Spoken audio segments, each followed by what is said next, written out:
بسم اللہ الرحمن الرحیم۔ السلام علیکم ورحمۃ اللہ وبرکاتہ۔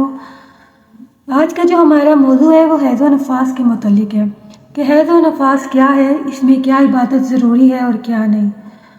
اپنے موضوع کی طرف بڑھنے سے پہلے میں آپ سے یہ ریکویسٹ کروں گی کہ پلیز ہمارا چینل سبسکرائب کر دیں۔ حیض و نفاس والی عورت کو قرآن مجید پڑھنا، دیکھ کر ہو یا زبانی ہو، اس کو چھونا اگرچہ اس کی جلد چومنا یعنی کہ اس کو ہاتھ لگانا یا انگلی کی نوک سے یعنی بدن کا کوئی حصہ بھی ٹچ ہو تو اگرچہ یہ دامن یا دوپٹہ یا آنچل یعنی کہ ہم لوگ جیسے یہ سمجھے ہیں کہ اس کو ہم لوگ ایسے دوپٹے سے پکڑ لیتے ہیں یا مطلب اپنے جسم کے ساتھ جو ہمارا کپڑا لگا ہوتا ہے ہم کہتے ہیں چلے کہ ہم حیض میں ہیں تو ہم اس کو ایسے پیج الٹا لیتے ہیں، تو ایسے کپڑے چھوئے یا جس کو پہنے اوڑھے ہوئے ہوں تو یہ سب حرام ہے، ٹھیک ہے۔ حیض میں یہ چیزیں نہیں کرتے۔ قرآن مجید کو چھونا جو ہے وہ گناہ ہے، گناہ سے مراد ہم اس کو حیض کی صورت میں نہیں چھو سکتے۔ اور دوسرا مسئلہ یہ ہے کہ ہم لوگ کہتے ہیں کہ کاغذ کے پرچے یا کوئی بھی سوالات یا آیت لکھی ہو تو اس کو چھونا حرام ہے یا نہیں، تو جی اس کے بارے میں یہ ہے کہ کاغذ کے پرچے پر کوئی صورت ہو یا لکھی ہوئی آیت ہو، اس کو چھونا حرام ہے۔ اور قرآن کے ساتھ کا ترجمہ فارسی یا اردو یا کسی اور زبان میں اس کو بھی چھونے اور پڑھنے اور قرآن مجید کا مطلب نہیں پڑھنا چاہیے۔ لوگ کہتے ہیں کہ ہم لوگ پڑھ لیتے ہیں لیکن نہیں، یہ حرام ہے۔ قرآن پڑھنے والی یعنی کہ حیض والی عورت اس حالت میں اگر ایک کلمہ سانس توڑے کر پڑھنا چاہے تو پڑھ سکتی، اس میں کوئی حرج نہیں ہے۔ قرآن مجید کے علاوہ دوسرے مطلب مثال کلمہ شریف، درود شریف، استغفار وغیرہ یا پھر آپ کوئی بھی مطلب اس طرح کا ذکر اور ان چیزوں کو وضو یا کلی کر کے پڑھنا بہتر ہے، اور اگر ویسے بھی پڑھ لیا جائے تو کوئی حرج نہیں، یعنی کہ ہم اللہ کی کیونکہ زبان تو پاک ہوتی ہے تو اس میں اگر ہم لوگ اس حیض کی صورت میں کلمہ شریف یا کیا کہتے ہیں سورت کوئی بھی آیت یعنی زبانی جو ہم چھوئے بغیر پڑھ سکتے ہیں تو اس میں کوئی حرج نہیں ہے۔ نماز کے وقت میں وضو کر کے اتنی دیر تک ذکر الہی، درود شریف اور دوسرے وظائف مثال شاجرہ وغیرہ دعائیں پڑھ لیا کرے جتنی دیر نماز پڑھنی تھی تاکہ عادت رہے۔ حیض کی صورت میں ہم لوگ جتنی دیر نماز پڑھتے ہیں یا ہمیں عادت ہوتی ہے تو اس صورت میں ہم لوگ چھوٹی چھوٹی آیات پڑھ سکتے ہیں تاکہ ہماری جو یہ عادت ہے وہ ختم نہ ہو، لیکن چھونا نہیں ہے۔ ایسی عورت کو اذان کا جواب دینا بھی جائز ہے۔ کچھ لوگ کہتے ہیں کہ ہم حیض کی صورت میں ہے کہ ہم اذان کا جواب دے سکتے ہیں، جی ہاں بالکل آپ اذان کا جواب دے سکتے ہیں، اس میں کوئی گناہ نہیں اور نہ ہی کوئی حرج ہے۔ ایسی عورت کو مسجد میں جانا، خانہ کعبہ کے اندر جانا اور اس کا طواف کرنا اگرچہ مسجد کے حرام سے باہر ہو حرام ہے، لیکن یہ ہے کہ حیض والی عورت مسجد کے اندر نہیں جا سکتی کیونکہ وہ پاک جگہ ہے اور نہ ہی خانہ کعبہ کا طواف کر سکتی نہ ہی خانہ کعبہ میں جا سکتی ہے۔ تو اس صورت میں عورت جو ہے نہ ہی وہ مسجد میں جائے گی اور نہ ہی وہ خانہ کعبہ میں جائے گی، یعنی کسی بھی پاک جگہ پر نہیں جائے گی۔ اس حالت میں سجدہ تلاوت کرنا بھی حرام ہے، مطلب کہ مسجد میں جا کر، اور آیت سجدہ سننا اس سجدہ واجب نہیں ہے۔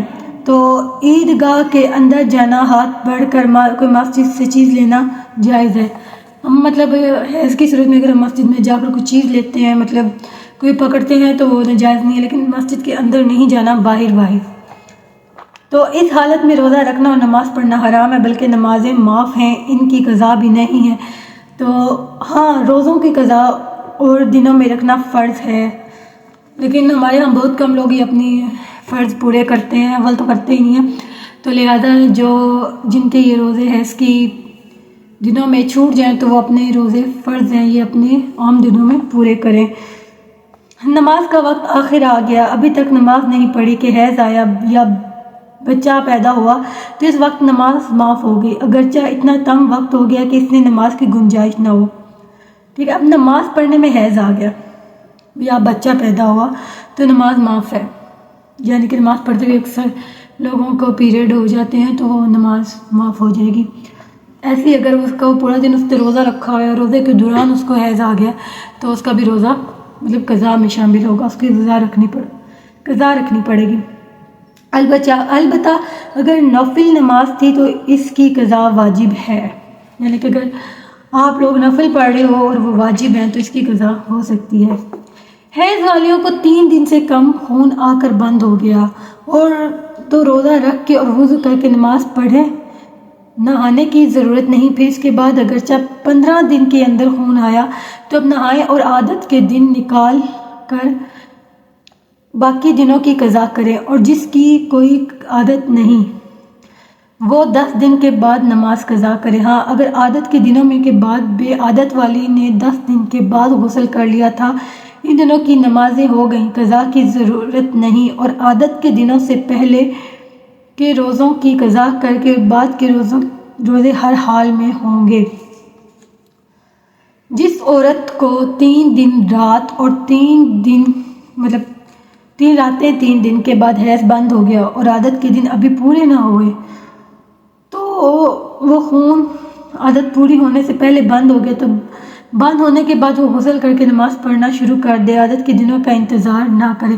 کچھ لوگ کہتے ہیں کہ ہمارے 7 دن ہیں، ہمیں تو 4 دن میں ختم ہو گیا، ہم تو 7 دن پورے کر کے ہوں. نہیں، اگر آپ کا خون بند ہو گیا آپ آدھا دن دیکھیں اگلا یا ایک پورا دن دیکھ لیں. آپ کو نہیں آتا تو آپ نہا کے نماز پڑھ سکتے ہیں. ٹھیک ہے، اس میں یہ نہیں آپ نے کہا کہ ہم نے اپنے دن جو ہیں وہ پورے کرنے ہیں.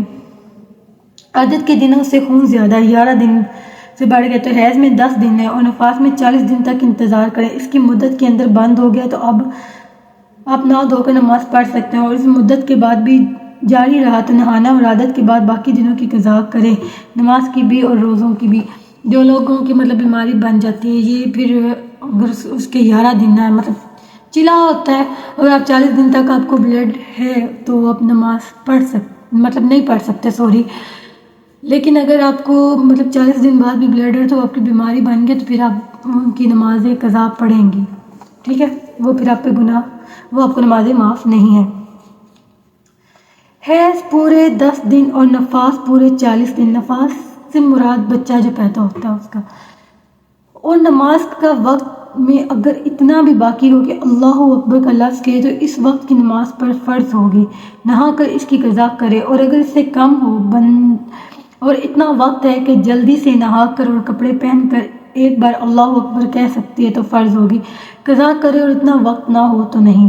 اگرچہ پورے 10 دن پر پاک ہوئی اور اتنا وقت بھی رات کا باقی نہیں کہ ایک بار اللہ اکبر کہہ لے تو اس کا دن روزہ اس پر واجب ہے. اور جو کم میں پاک ہوئی اور اتنا وقت ہے کہ صبح صادق ہونے سے پہلے نہا کر کپڑے پہن کر اللہ اکبر کہہ سکتی ہے تو روزہ فرض ہے.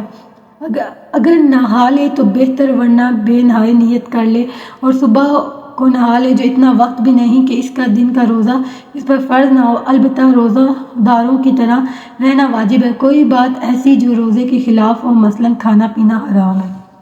یعنی کہ اگر کوئی عورت ہے اور اس نے حیض ہے اس کو اور وہ کہتی ہے کہ کل کے دن اس کا ختم ہو جانا ہے، بندے کو پتہ لگ جاتا ہے تو وہ روزے کی نیت کر کے روزہ رکھ سکتی ہے اور صبح ٹائم وہ غسل لے کر اپنا روزہ اور اپنی نمازیں مکمل کر سکتی ہے.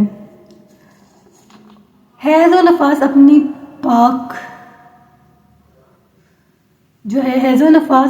پاک ہو گئی، کچھ دن باقی رہ گئے ہیں تو اسے روزے کی مثال گزرے اور اسے روزے قضا واجب ہیں. عورت سوتے وقت پاک تھی اور صبح سو کر اٹھی تو حیض کا اثر دیکھا، اس وقت اس کا حیض کا حکم دیا جائے گا. لہذا اگر عشاء کی نماز نہیں پڑھی تھی تو پاک ہونے پر اس کی قضا فرض ہے، کیونکہ اس نے عشاء کی نماز نہیں ادا کی، وہ سو گئی اور صبح اٹھی تو اس کو پتہ لگا کہ اس کو حیض ہے. لیکن جو رات والی نماز گئی تھی وہ اس کی نماز قضا ادا کرے گی. حیض والی سو کر اٹھی اور گدی پر کوئی نشانی حیض کا نہیں تو رات ہی سے پاک ہے، نہا کر عشاء کی قضا پڑھے. اب اس کا یہ ہے کہ اگر وہ پاک ہے اور اس نے رات سو گئی ہے لیکن اس نے دیکھا کہ رات کو اس کو کوئی ڈاٹ نہیں لگا تو اس پر رات والی نماز فرض ہے. ہم بستری یعنی جمع اس حالت میں حرام ہے، اسے جائز جانا کفر ہے اور حرام سمجھ کر لیا تو سخت گناہ کی بات ہے. اس پر توبہ فرض ہے. اور اب اگر شروع کے دنوں میں کیا تو 1 دینار اور آخری دنوں میں کیا تو آدھا دینار خیرات کرنا مستحب ہے. اس حالت میں ناف سے گھٹنے تک عورت کے بدن سے مرد کا اپنا کسی عضو سے چھونا بھی جائز نہیں، جبکہ بدن پر کپڑا وغیرہ موجود نہ ہو اور شہوت سے ہو یا بے شہوت. ہاں اگر بدن پر کوئی ایسی چیز ہو کہ بدن کی گرمی محسوس نہ ہوگی تو حرج نہیں. ناف سے اوپر اور گھٹنے سے نیچے چھونے یا کسی طرح کا نفع لینے میں کوئی حرج نہیں، یوں ہی بوسہ یا کنار بھی جائز ہے. عورت اس حالت میں شوہر کے ساتھ کھا پی سکتی ہے، بلکہ دونوں ایک پلنگ پر سو بھی سکتے ہیں، بلکہ اس وجہ سے ساتھ نہ سونا مکروہ ہے۔ سونے میں شہوت کا غلبہ ہو، اپنے آپ کو قابو نہ رکھے اور اجتماع ہو تو ساتھ نہ سوئے اور اس کا غالب گمان ہو تو ساتھ سونا گناہ ہے۔ پورے 10 دن پر حیض ختم ہو تو پاک ہوتے ہی اس کا جماع یعنی کہ صحبت جائز ہے، اگرچہ اب تک غسل نہ کیا ہو، مگر مستحب یہ ہے کہ نہانے کے بعد جماع کرے، اور 10 دن سے کم میں پاک ہوئی تو جب تک غسل نہ کرے گی یا نماز کا وقت جس میں پاک ہوئی وہ گزر جائے تو جماع جائز نہیں، اور اگر اتنا وقت نہیں تھا کہ اس پر نہا کر کپڑے پہن کر اللہ اکبر کہہ سکے تو اس کے بعد کا وقت گزر جائے تو یہ غسل کر لے تو جماع جائز ہے، ورنہ نہیں۔ عادت کے دن پورے ہونے سے پہلے یعنی حیض کے دن پورے ہونے سے پہلے ہی ختم ہو گیا، اگرچہ غسل کر لے، جماع ناجائز ہے جب تک کہ عادت کے دن پورے نہ ہو جائیں۔ مثال کسی کی عادت 6 دن کی ہے اور کسی کی 5 دن روز آیا تو اسے حکم ہے کہ وہ نہا کر نماز شروع کر دے، مگر جماع کے لیے 1 دن اور انتظار کرنا واجب ہے۔ عورت حیض سے پاک ہوئی اور پانی پر قدرت نہیں کہ غسل کرے اور غسل کا تیمم بھی کیا تو اس سے صحبت جائز نہیں جب تک کہ اس کے تیمم سے نماز نہ پڑھ لے۔ نماز پڑھنے کے بعد ہی اگرچہ پانی پر قادر ہو یا غسل نہ کیا تو صحبت جائز ہے۔ عورت کو یہ جائز نہیں ہے کہ اپنا حیض اپنے شوہر سے چھپائے کہ کہیں وہ جماع نہ کر لے، جیسے کہ یہ جائز نہیں کہ وہ خود کو حیض والی ظاہر کرے حالانکہ وہ حیض والی نہیں۔ کہ آپ لوگوں کے لیے باتیں سننا بہت ضروری ہے، خاص طور پہ جو شادی شدہ ہے۔ ان باتوں میں نفاس کے وہی احکام ہیں جو حیض کے ہیں۔ بچہ ابھی آدھے سے زیادہ پیدا نہیں ہوا اور نماز کا وقت جاری ہے اور یہ گمان ہے کہ آدھے سے زیادہ باہر ہونے سے وقت ختم ہو جائے گا تو اس وقت کی نماز اس طرح ممکن پڑھے کہ اگر قیام رکوع سجدہ نہ ہو سکے تو اشارے سے پڑھ لے، وضو نہ کرے تیمم سے پڑھ لے، اور اگر نہ پڑھے تو گناہ گار ہوگی، توبہ کرے اور بعد میں طہارت قضا پڑھے۔ ہوپفلی آپ کو یہ ویڈیوز میں بہت کچھ سیکھنے کو ملا ہوگا اور بہت سی جو آپ لوگ سوال نہیں پوچھ سکتے اس ویڈیو سے آپ کے بہت سے سوالوں کے جواب بھی مل جائیں گے۔ جزاک اللہ خیر، شکریہ۔